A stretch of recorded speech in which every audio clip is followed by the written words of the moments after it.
Visakha steel plant ప్రైవేటీకరణను వ్యతిరేకిస్తూ AP assembly తీర్మానం ప్రవేశపెట్టారు మంత్రి Mekapati Gautam Reddy.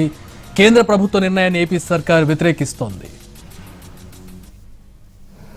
The corporate entity of Visakha Steel Plant is a Navaratna company under the Ministry of Steel, Government of India.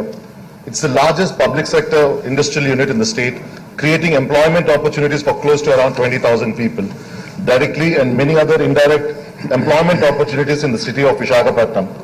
It is India's first shore-based integrated steel plant and a producer of long steel products catering to the requirements of the construction infrastructure, manufacturing and the automobile sectors. This plant was realized only after many sacrifices by the people of the state of Andhra Pradesh. The people rallied for the Visakha steel plant, and in the process 32 people have laid down their lives.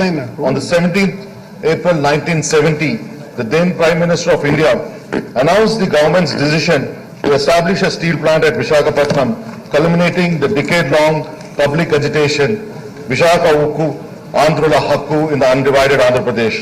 A new company, Rashtriya Ispat Nigam Limited, was formed on 18th February 1982. The Visakha steel plant was separated from SAIL and RINL was made the corporate entity of Visakha steel plant in April 1982. The RINL has also two subsidiaries in Odisha Mineral Development Corporation and Bisra Stone Line.